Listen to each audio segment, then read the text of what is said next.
तर थोड्याच वेळात आता एकनाथ शिंदे यांच्या गाड्यांचा ताफा सुद्धा आझाद मैदानात दाखल होईल। त्यांच्या गाड्यांचा हा ताफा आपण पाहतोय। मगाशी ते वर्षावरून निघालेले होते आणि आता थोड्याच वेळात ते आझाद मैदानात पोहोचतील। फडणवीस या ठिकाणी आधीच पोहोचलेले आहेत। अजित पवार सुद्धा निघालेले होते देवगिरीवरनं। आता हे तिघही नेते एकत्रितपणेच या शपथविधी सोहळ्यासाठी एंट्री करतायत का याकडे लक्ष। तर आज दुपारपर्यंत हा सस्पेन्स कायम होता की एकनाथ शिंदे सरकारमध्ये सहभागी होणार की नाही, ते उपमुख्यमंत्री पदाची शपथ घेणार की नाही।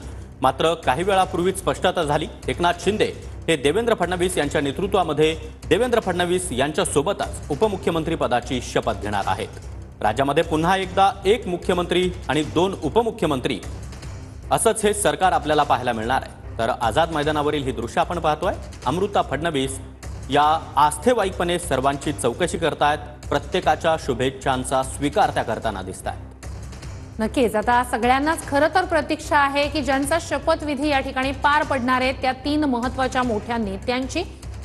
देवेंद्र फडणवीस मुख्यमंत्री पदाची शपथ घेतील, एकनाथ शिंदे उपमुख्यमंत्री पदाची शपथ घेतील आणि अजित पवारही उपमुख्यमंत्री पदाची शपथ घेतील। हे तिघही नेते या ठिकाणी एकत्रितपणेच एंट्री घेत आहेत का याकडेही खरं तर लक्ष असेल।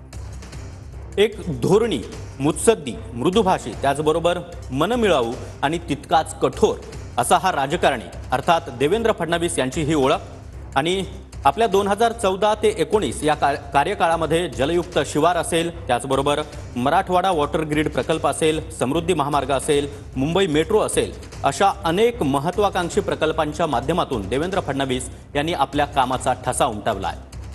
सुधीर मुनगंटीवार या ठिकाणी दाखल झालेले आहेत आझाद मैदानात।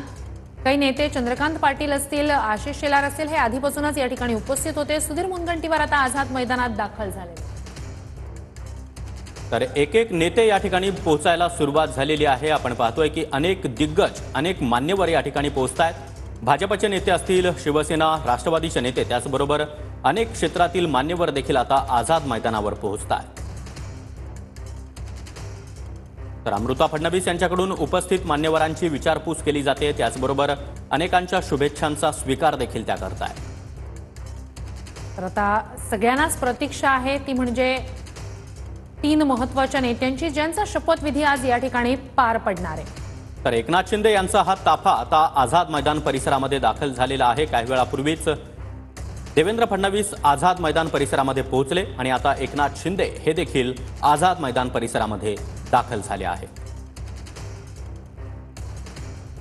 तर थोड्याच वेळात एकनाथ शिंदे हे आझाद मैदानाच्या परिसरात पोहोचणार आहेत। फडणवीस आधीच या परिसरात दाखल झालेले आहेत। अजित पवार आता कधी पोहोचतात आझाद मैदान परिसरात याकडे लक्ष।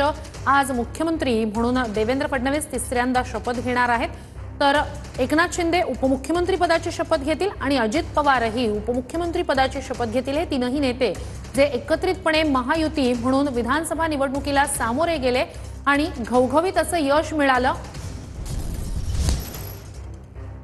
तर पंतप्रधान नरेंद्र मोदी आता या शपथविधी सोहळ्यासाठी मुंबईत दाखल झालेले आहेत। संध्याकाळी 5:30 वाजता फडणवीस मुख्यमंत्री पदाची शपथ घेणार आहेत।